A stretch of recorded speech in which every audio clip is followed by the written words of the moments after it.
오늘 제가 여러분에게 드리는 설교 제목인 하나님의 나라와 예수님이라고 하는 이 제목은 여러 차례 하나님 나라에 대한 말씀을 드리면서 언급했던 그러한 주제입니다.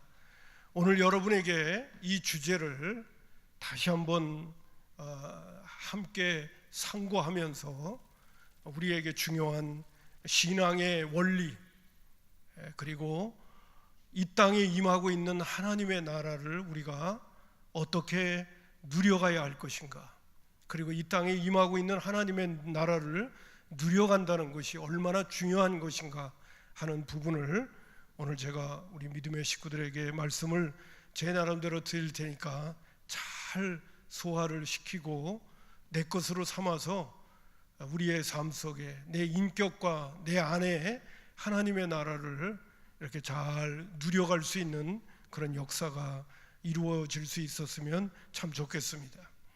오늘 그 설교 교환의 서두 1번에 보게 되면 하나님의 나라라고 하는 것은 영어로 말하면 Kingdom of God, 하나님의 왕국이다 라는 뜻을 갖고 있습니다.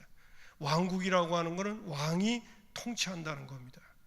그리고 헬라어 원문으로 말한다면 바실레아 투 세우스, 세우스라고 하는 것은 하나님이라는 뜻이고, 앞에 나오는 바실레아 하는 것은 나라라는 뜻을 갖고 있습니다.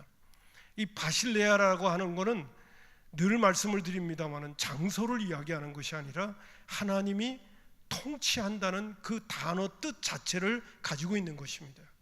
하나님 나라란 무엇인가? 하나님이 다스리신다, 하나님이 통치하신다, 그 뜻을 갖고 있어요. 구약에서는 하나님의 나라라는 단어가 거의 이렇게 예수님을 통하여 시작되어진 회개하라 천국이 가까이 왔느니라는 이 하나님의 나라, 또 그거를 좀 마태복음에서는 킹덤 오브 헤븐, 그래서 하늘나라 천국이라는 단어를 쓰고 있는데 이 동일한 단어가 구약에서는 거의 쓰여지지 않습니다. 그러나 구약에서는 이렇게 쓰여지고 있어요.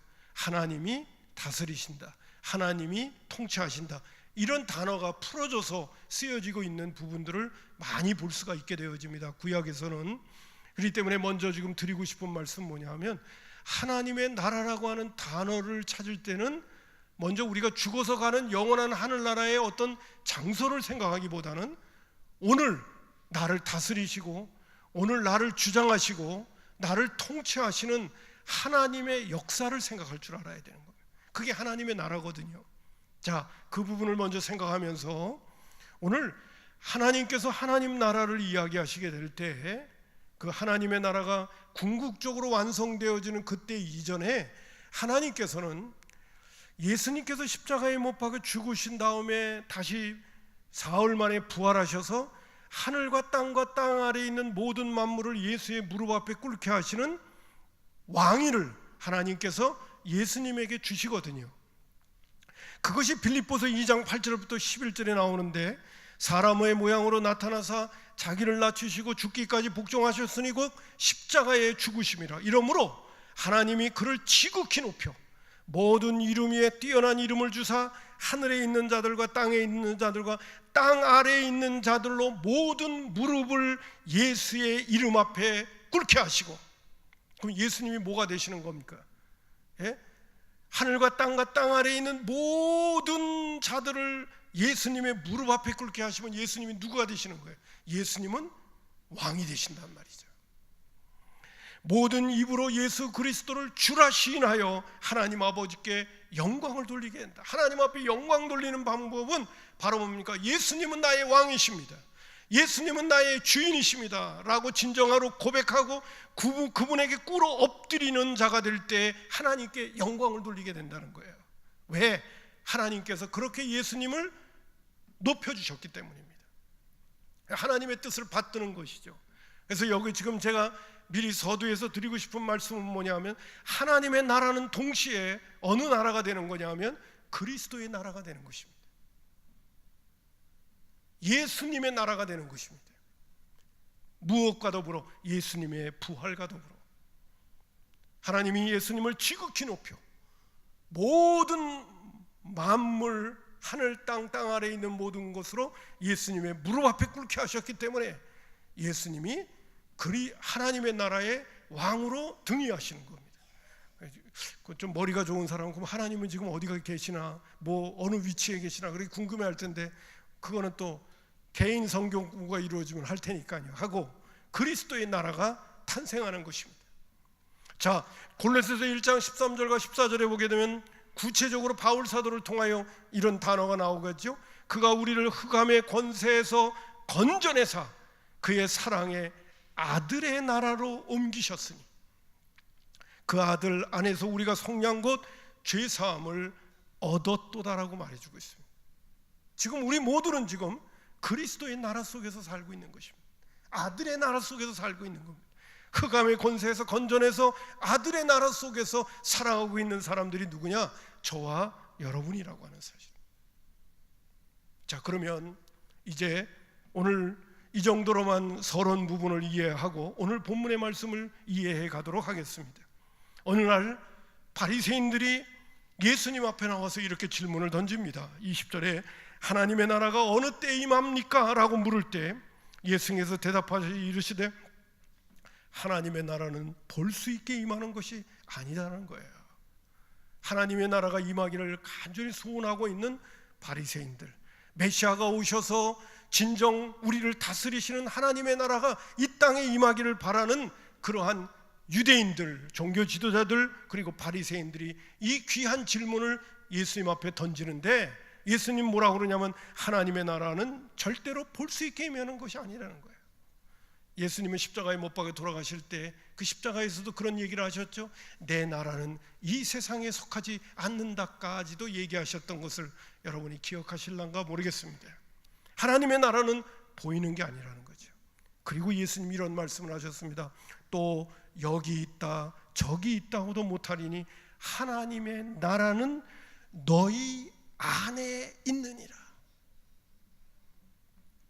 제가 이 말씀을 가지고 이제 이 말씀을 그냥 대할 적에는 그렇게 우리가 쉽게 이해할 수가 있어. 마음 천국.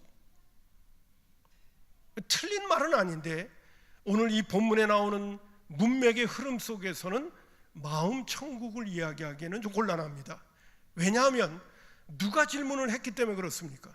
바리새인들이 하나님의 나라가 언제 임하냐고 할 적에 예수님께서 여기 있다 저기 있다고도 못하리니 하나님의 나라는 바리새인들의 마음속에 있다고 얘기할 수는 없잖아요. 바리새인들은 어떤 사람인데?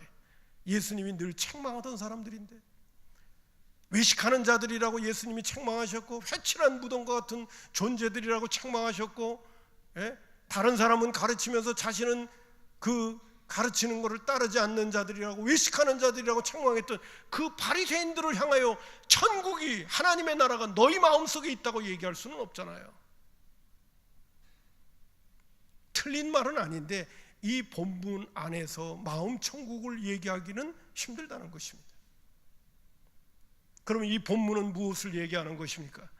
제가 거기 누가복음 17장 21절에 표준역 성경하게 보게 되면 또 보아라 여기에 있다 또는 저기 있다고도 말할 수 없다. 보아라 하나님의 나라는 너의 가운데 있느니라.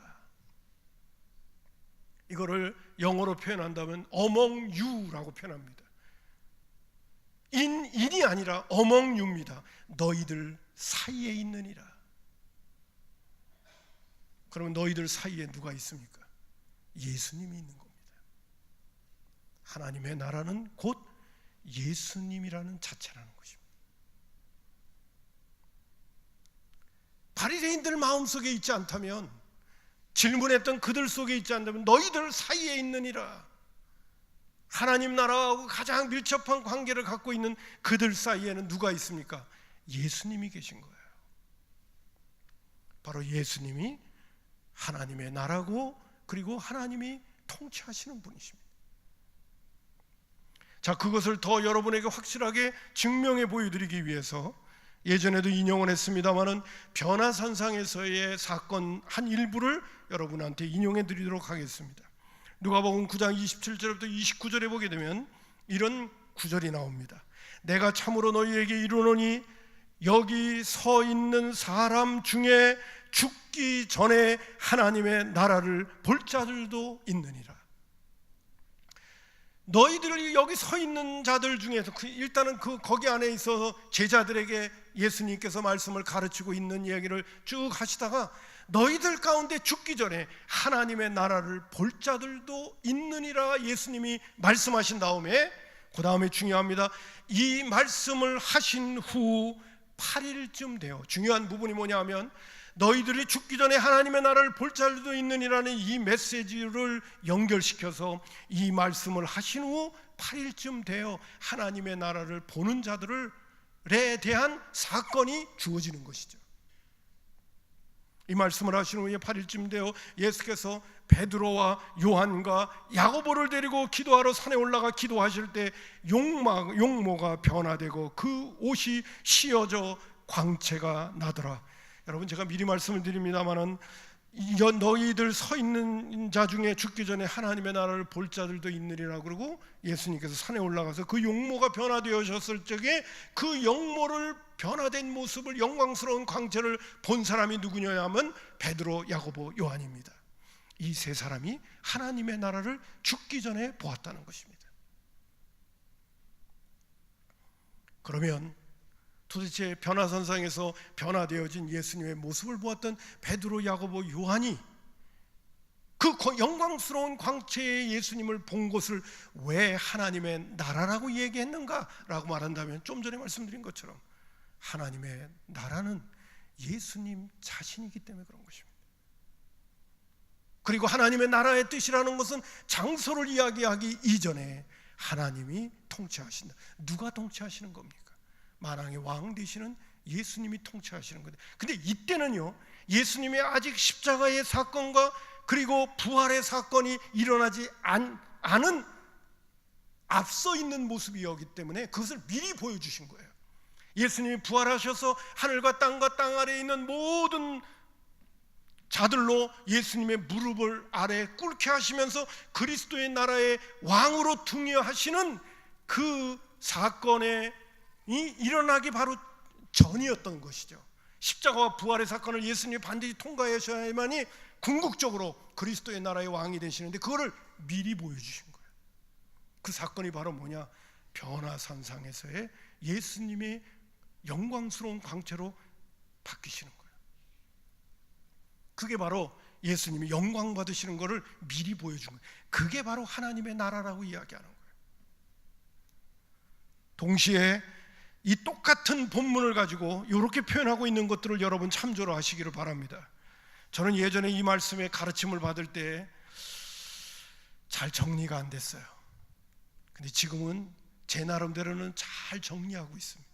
잘 소화시키고 있어요. 제가 여러분에게 이 말씀을 드릴 때 여러분은 얼마나 소화를 시킬란가 모르겠습니다. 여러분이 소화시키는 것만큼 하나님의 나라를 누리게 될 것입니다. 자, 마태복음 16장 28절과 17절 1절에 이렇게 말씀하십니다. 똑같은 본문입니다. 똑같은 문맥의 흐름입니다. 진실로 너희에게 이르노니 여기 서 있는 사람 중에 죽기 전에 인자가 그 왕권을 가지고 오는 것을 볼 자들도 있느니라. 아까 좀 전에 누가복음에 있는 말씀 가운데는 하나님의 나라를 볼 자들도 있다고 그랬는데, 마태는 뭐라고 하냐면 인자가 그 왕권을 가지고 오는 것을 볼 자들도 있다고 그랬어요. 이 왕권이 뭡니까? 예수님이 부활하셔서 하늘과 땅과 땅 아래에 있는 모든 만물을 예수의 무릎 앞에 꿇게 하실 때 왕권을 가지시는 거거든요. 근데 그것을 미리 보여주시는 사건이 바로 뭐냐? 변화산상에서의 사건이었단 말이에요. 그것이 바로 하나님의 나라고, 하나님이 통치하시는 나라, 그리스도의 나라가 이제 세워지는 모습이고, 그리고 그 하나님의 나라의 가장 중요한 주인공이 바로 예수님 자신이라는 것입니다. 예수님 자신을 보면서, 부활하신 예수님을 보면서 하나님의 나라가 임했다고 말해도 과언이 아닐 것이고, 예수님이 왕권을 가지고 오신다고 하는 말도 똑같은 그러한 의미를 갖고 있는 것입니다. 또 하나, 마태복음 9장 1절과 2절은 이렇게 표현하고 있습니다. 하나님의 나라를 보리라, 왕권을 가지고 오리라 하는 표현을 이렇게 표현하고 있습니다. 또 그들에게 이르시되 내가 진실로 너희에게 이르노니 여기 서 있는 사람 중에 죽기 전에 하나님의 나라가 권능으로 임하는 것을 볼 자들도 있느니라. 여러분, 예수님이 왕권을 가지시고 만왕의 왕이 되어주시고 그리스도의 나라가 세워지게 되어지는 그 모습을 오늘 마가는 하나님의 나라가 권능으로 임한다고 말해주고 있는 거예요. 오늘 예수님을 우리가 구주로 영접하고 예수님의 무릎 앞에 우리가 전심으로 꿇고 그분의 통치와 다스림을 받는 한 하나님의 나라는 우리 가운데 계속해서 권능으로 임하게 되는 거예요. 지금 제가 권능으로 임한다는 게 뭔가를 여러분 한번 생각을 해보시기 바랍니다. 오늘도 내가 예수님을 나의 주인으로 진정으로 고백하고 자우전 내가 이해할 수 없고 다 내가 깨달을 수 없더라도 주님의 말씀 앞에는 전폭적으로 복종하겠다는 각오를 갖게 되어지면 하나님의 나라가 내 안에 권능으로 임하는 거예요. 왜? 예수님이 나의 진정한 왕이시기 때문에. 하나님의 나라를 오늘도 경험할 수 있는 사람은 예수님이 시키는 말에 전폭적으로 순종하는 사람, 그 사람은 하나님의 나라를 내 안에서 온몸으로 경험해가는 거예요. 하나님의 권능을 내가 체험해가는 거예요. 그래서 제가 오늘 여러분에게 지금 이 말씀을 드리는 거예요. 예수 믿어서 하나님의 나라를 오늘도 우리가 누려간다는 게 뭐냐? 그리스도의 주 되심을 진짜 우리의 인격과 삶을 통하여 고백할 수 있는 헌신된 사람들이 되어질 때에 내 안에 하나님의 나라를 권능으로 경험해가는 거예요. 진짜 천국을 맛보면서 살게 되는 거예요. 내가 아직도 예수를 민도하면서도 예수님을 주인이라 고백해놓고 내가 주인으로 살고 있는 한 하나님의 나라는 권능으로 나에게 임하지 못하고 하나님의 나라를 온전히 내가 맛보는 데 있어서 항상 부족한 부분이 많아지는 거예요. 어떤 분은 그런 얘기도 하시대요. 내가 주인이 되어져 살아가는 삶의 자리 속에 누가 내 통치를 받을 수 있겠느냐라고 할 때 그 누구도 받고 싶지 않아 한다는 거예요. 가정에 있는 아내도 그리고 자식들도 내가 주인으로 살아가는 나의 왕국 속에는 누구도 들어와서 살고 싶어 하지 않는다는 것입니다. 여러분, 이 말의 뜻을 알아들을 수 있겠습니까? 내가 주인인 내 왕국 속에는 내 이기주의와 자기중심성이 크게 빛을 발하고 있기 때문에 그 안에 들어오는 사람은 다 피곤한 거예요. 그러나 예수님이 진정한 왕이 되어주셔서 예수님의 그 통치 아래 들어가는 사람은 미리 말씀을 드립니다마는 예수님이 마태복음 11장 28절에 수고하고 무거운 짐진 자들아 다 내게로 오라 내가 너희를 쉬게 하리라. 나는 마음이 온유하고 겸손하니 나의 멍에를 메고 내게 배우라.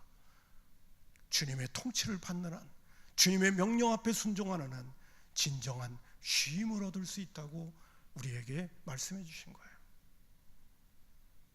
내가 주인이 되어진 내 왕국 속에서는 그 누구도 참여하고 싶어 하지 않지만은 주님이 나의 왕국의 왕이 되어 주실 적에는 그 누구도 같이 참여하면서 그 안에서 쉼을 얻고 그 안에서 안식을 얻고 그 안에서 평안을 누리게 되어진다는 거예요. 바로 그 나라가 그리스도의 나라고 하나님의 나라라는 사실이죠. 오늘 제가 미리 다 말씀을 드린 것 같습니다. 자, 그러면 이제 정리 부분으로 들어가려고 합니다. 그러면 지금 예수님은 우리 안에 와 계시다는 사실이죠. 예수님이 십자가에 못 박혀 죽으신 것은 우리의 죄의 문제만 해결할 뿐만 아니라 우리로 하여금 영원한 하늘나라로 가는 길을 열어주실 뿐만 아니라 그분은 우리 안에 들어와 우리의 삶의 주인과 왕이 되어주시기 위해서 그분은 십자가에 못 박혀 죽으셨고 부활하신 것이죠. 그래서 골로새서 1장 27절에 하나님이 그들로 하여금 이 비밀의 영광이 이방인 가운데 얼마나 풍성하신지를 알게 하려 함이라. 이 비밀은 너희 안에 계신 그리스도니 곧 영광의 소망이라고 말해주고 있어요. 바울 사도는 갈라디아서 2장 20절에 환희의 신앙 고백을 합니다. 내가 그리스도와 함께 십자가에 못 박혀 죽었나니 그런즉 이제는 내가 사는 것이 아니오 내 안에 그리스도께서 사신다고 얘기했어요. 내가 그리스도와 함께 십자가에 못 박혀 죽었나니 이제는 내가 사는 것이 아니라 내 안에 그리스도께서 사실 때 천국을 맛보면서 사는 거예요. 내가 왕이 아니라 예수님이 내 안에 주인과 왕이 되어 주실 때 그 삶이 가장 복된 삶을 누려가는 그러한 길이라는 것을 바울 사도는 고백하고 있는 거예요. 날마다 죽노라, 이게 바로 천국입니다. 날마다 나를 쳐서 복종시킨다, 이게 천국입니다. 뭐 그냥 복종시키는 걸로 끝나는 것이 아니라 내 자아를 꺾고 예수님과 함께 날마다 죽을 때 주님이 나의 왕이요 주인이 되셔서 군림하시게 될 거니까요.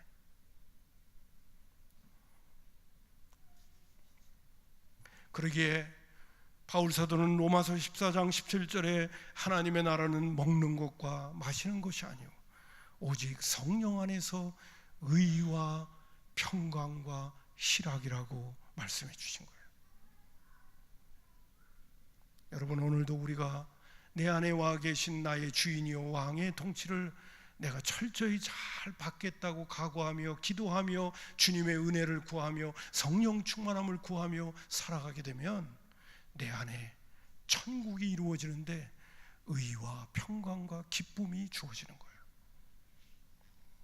또 좀 전에도 말씀드렸던 것처럼 마태복음 11장 28절과 29절에 수고하고 무거운 짐진 자들아 다 내게로 오라 내가 너희를 쉬게 하겠다는 그 쉼을, 근데 반드시 예수님의 멍에를 메고 배울 때, 그냥 쉼을 얻는 게 아니라 주님의 통치를 받을 때, 주님의 다스림이 내 안에서 주어지게 될 때 진정한 자유와 쉼이 우리 안에 찾아오게 된다는 거예요.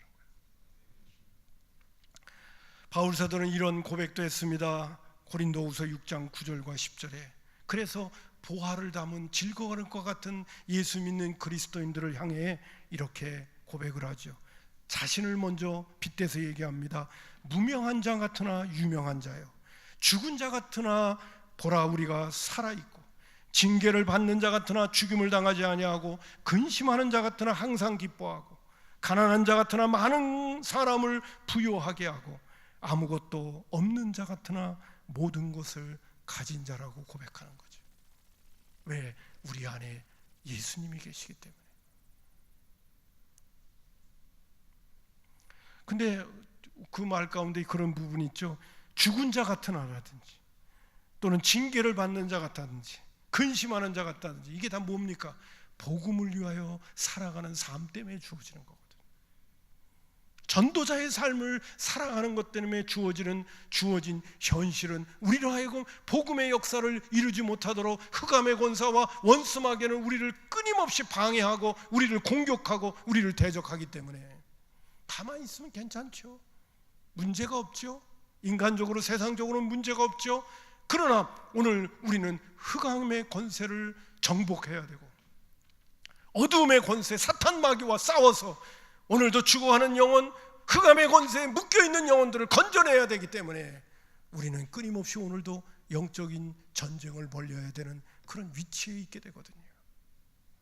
그렇기 때문에 바울 사도는 어떤 때는 무명한 자 같고 죽은 자 같고 징계를 받는 자 같고 그리고 근심하는 자 같지만은, 그러나 실제적으로 우리의 내면의 세계는 주님이 나를 통치하시기 때문에 모든 것을 가졌고 많은 사람을 부요하게 하고 예수를 믿게 되어지는 자들에게 기쁨을 줄 수 있고 나도 그 기쁨 안에서 살아갈 수 있는 그러한 은혜의 사람임을 바울 사도는 고백하고 있는 것입니다.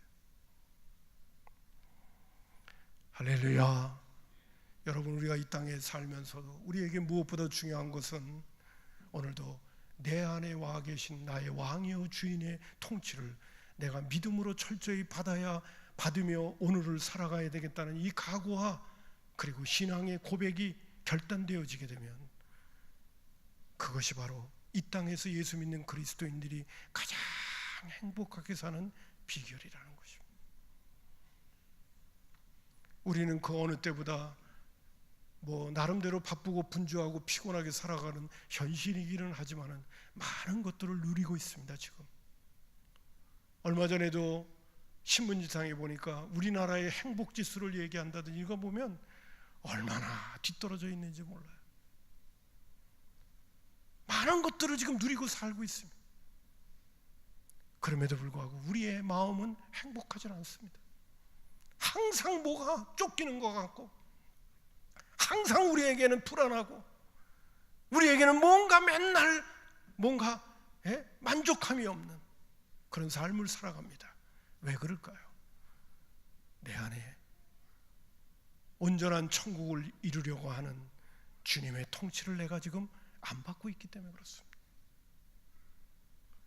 우리 주님은 우리에게 진정한 행복의 길을 위하여 십자가에 못 박혀 죽으시고 부활까지 하셔서 우리 안에 오셔서 우리의 진정한 왕과 주인이 되시고 온전한 통치자가 되셔서 우리를 말씀으로 주장해 가시기를 원하시는데, 아직도 끊임없이 어두움의 세력은 오늘도 우리에게 눈앞에 보이는 현실 앞에 우리의 마음을 빼앗기게 만들어서 신기류와 같은 소금을 마시는 것 같은 세상의 행복이 그것이 우리에게 진정한 기쁨을 줄 것이라고 생각을 하고, 우리로 하여금 끊임없이 거기에 마음 빼앗겨 살게 만드는 그 유혹과, 그리고 우리를 속이는 그 역사가 우리 가운데 있는데, 그것은 우리에게 진정한 기쁨과 또한 진리의 사람이 되도록 만들어주지 못하고 있다는 것입니다. 바울 사도는 그런 얘기를 했습니다. 아무리 세상적으로 지혜롭다 하더라도 하나님의 지혜만 하겠냐라고 말이죠. 하나님은 우리를 만드신 분입니다. 우리가 어떻게 할 때 진정한 행복하고, 우리가 어떻게 할 때 진정한 하나님의 자녀다움을 누리며 살아갈 수 있는지를 잘 아셔서 예수 그리스도를 이 땅에 보내주신 거예요.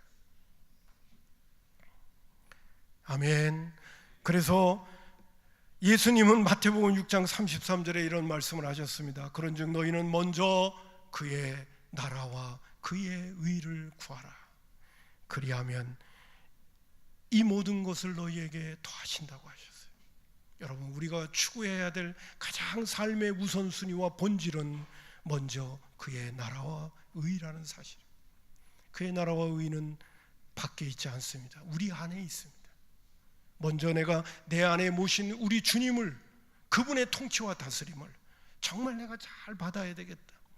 주기도문 가사에 있는 것처럼 하늘에 계신 우리 아버지여 이름이 거룩히 여김을 받으시면 나라에 임하옵시며, 하나님의 나라가 내가 내 안에 임하기를 바라는 그것부터 우리가 챙겨갈 수 있어야 이 모든 것을 더하시는 주님의 축복이 우리에게 주어지게 되는 줄로 믿습니다. 성경 구절 하나만 더 인용할게요. 자, 끝으로 하나님의 나라는 말에 있지 아니하고 능력에 있느니라. 여러분, 오늘 저와 여러분이 정말 내 안에 와 계신 나의 주인이요 왕이신 우리 주님의 통치를 제대로 받아보면서 살아가겠다고 하는 것을 삶의 우선순위로 여기고 그 나라와 그 의를 먼저 구하는 하나님의 사람이 되려고 한다면 우리는 천국을 경험하게 될 것이고, 그리고 이 모든 것을 더하시는 축복도 덤으로 얻게 되어지는 그런 은혜의 사람으로 살게 되리라 믿습니다. 성경은 우리에게 그렇게 전해주고 있습니다. 이 정도의 신앙의 모습을 가지고 있어야 다른 사람에게도 복음을 전할 수 있지 않겠습니까? 하나님의 나라는 말에 있지 않냐고 능력에 있는 것을 내가 경험하고 있어야 다른 사람에게도 나처럼 예수 믿으라고 얘기해 줄 수 있지 않겠습니까? 오늘날 너무 말만 무성했고 우리 안에 진정 하나님의 나라를 능력으로 경험하지 못하는 그리스도인들이 많다 보니까 다른 사람에게도 복음 전하기가 어렵고, 뿐만 아니라 복음을 전한다 하더라도 그게 공연불이 되기 쉬운 그러한 선포가 될 때가 많은 것을 보게 되어집니다. 아무쪼록 저와 여러분의 내면의 세계 속에 하나님의 나라는 말에 있지 아니하고 능력에 있는 하나님의 나라를 정말 누리고 경험해 가면서 그분의 통치를 제대로 받아가면서 오늘도 내 주변에 있는 사람들에게 예수 믿는 것은 너무너무 행복한 것이고 예수 믿는 것은 너무 복된 것이고 예수 안에서 사는 것처럼 귀한 것은 없다고 이야기하고 그 사람들이 우리를 볼 적에 나도 저 사람처럼 되고 싶은 그 마음이 들 수 있는 신앙의 모습들이 우리에게 있을 때 진정한 전도자의 삶을 우리가 살아낼 수 있지 않겠나 하는 생각을 다시 한번 가져보게 됩니다. 우리에게 주신 이 하나님의 나라 오늘 분명하게 경험해가는 믿음의 식구들 다 되기를 주님의 이름으로 축복합니다.